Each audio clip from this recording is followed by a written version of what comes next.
So we're going to discuss important, controversial topics, aren't we? That's the new thing we're going to do. Things that need to be sorted out. Sorted out, We're going to sort them out.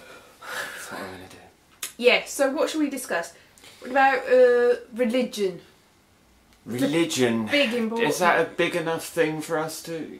I'll go on then. It's not that big, but you know, it's just caused a few wars. You've got to start small and we'll work our way up to the big stuff. The big things, yes. So, I saw a poster for some sort of course for some sort of religion, and it had 3 ticky boxes. Does God exist? Yes, no, probably not. I think that's what it said. There were only 3 options, so I don't think that 3 is enough. Really. What other options would you like to see? Possibly not. Possibly. Probably. And also, what do you mean by God? See, that's it. There's no scope for probably. If you're going to believe in God, you've got to believe in Him completely. You can almost completely not believe in Him, but you can't almost completely believe in Him. Yes, but also you've got to define what you mean by God. Yeah. What? Because some people, you're not some religions you're not allowed to say His name, but I don't think His name, if He exists, if there is a He, I don't think His name is actually God, because that's a bit of a silly name. No, well, he's never said his name as God. No, he said his name is something that you're not allowed to say. Lots of things, but I don't reckon anyone knows what his name is, or whether he's a he, or whether he's a lot of he's, or whether he's a lot of he's and she's, or whether he's a lot of it's, or whether he's just some amorphous mass. And is he anything, or is God everything, or is God nothing, or can you just say anything's God? Because the thing is, in all the religions, like if you've got a religion and you've got 5 people in a religion, it's quite a small religion, I bet you ask the 5 people in that one tiny religion what they believe in, that they're all going to say something different. The fewer people in a religion, the more likely it is to be right. Because as soon as you have more than one person, they're going to disagree. Dilutes the belief. And they're going to disagree with each other too. Yeah. So I heard that if you say the name of God, if anyone says the name of God, then the universe ends. Oh, good, because I thought you were going to say something controversial, like if you say his name 3 times in a mirror, that he appears and stabs you with a big knife. No, that would be true. That would be true. Except that after the first time you said it, the universe would have ended, so you couldn't say the next 2 times. So maybe his name is Peter. John.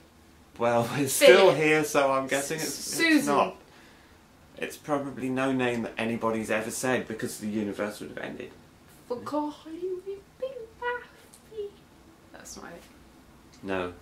That's good, because I was quite scared actually. Well, some people seem to think, judging from the internet, which obviously is a fount of massive knowledge and wisdom. Must be right. Some people think that his name is Juve.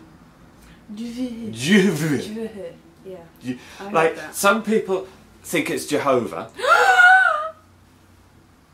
Are you going to stone me now? It's not actually how you pronounce it anyway, so this is not his name. But then some people think that for some reason you've got to take out all the vowels from that, because it's like Scrabble. Vowels are unholy. Evil. Vowels are evil. Yeah, but no, what I was trying to say is actually not so straightforward as that.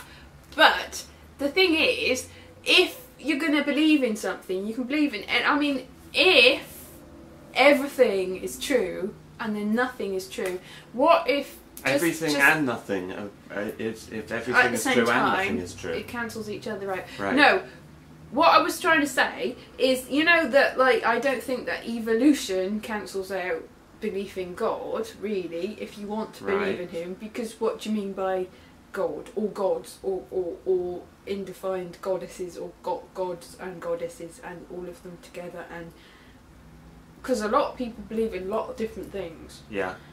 And who's to say that any of it's right or wrong? Maybe it's right and wrong. And some people believe in nothing. That's why we're doing. And see, I don't believe in anything, but I believe in everything. Right. So I haven't got any specific take on the matter. On behalf of yourself, on behalf of myself, of everybody else. Yeah. Everybody. Yeah. So what? So this is like belief, and this is not belief. Right. And this is belief and not belief at the same time. And then they cancel each other out, like a big smushy things. Oh, like this, I see. Oh, yeah, that'd be. If you put, hello, belief, hello, not belief. Anyway, I would call myself not a religious person, and I would call myself not an atheist either. And I would also not call myself an agnostic, because that's all wishy-washy. So I don't not believe in anything, and I don't believe in anything, and I don't have the sort of in-betweeny, maybe I believe in something, or maybe I don't. So I don't have any of that. You don't have any beliefs? No, I believe everything. I believe everything. People say, this is it, it's the difference. I believe everything. People say, atheism is a belief.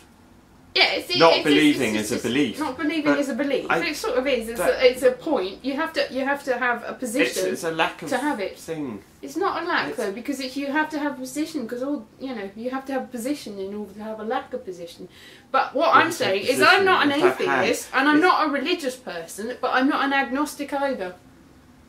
I bet there's nobody like that in the whole world. You look, both times you said that, you look really pleased with yourself. I know, because I don't actually know what I'm talking about. And so I've and convinced you're really myself. happy I'm really happy that I've know absolutely no clue what I'm talking about. You looked at me as if to say, I've said something really profound. Wise that you can't possibly understand, you can't and possibly I'm brilliant. Understand it. That's how brilliant it is. Yeah. Because the opposite of brilliant is stupid, as the great Spinal Tap guy probably said, or something like that. And so that's true. No, I think you can be, if you're too brilliant. No, that's not what he said anyway. He said it's a very close fine line or something. Stupidity is It's a very fine line. Stupidity is where you come out if you go too far into the tunnel of brilliance. So there's the tunnel of knowledge, and you go, oh no, that's going to just be rude gestures we're making if we start doing that. Well, it wasn't going to be until you called attention to it. Yeah. Anyway, you're not really pleased about that as well. Yeah. Okay. And out to the other side of the knowledge of the tunnel of stupidity. Yeah. Is brilliance. Yeah. So the way to be brilliant and achieve enlightenment is to be really, really stupid. Job done then.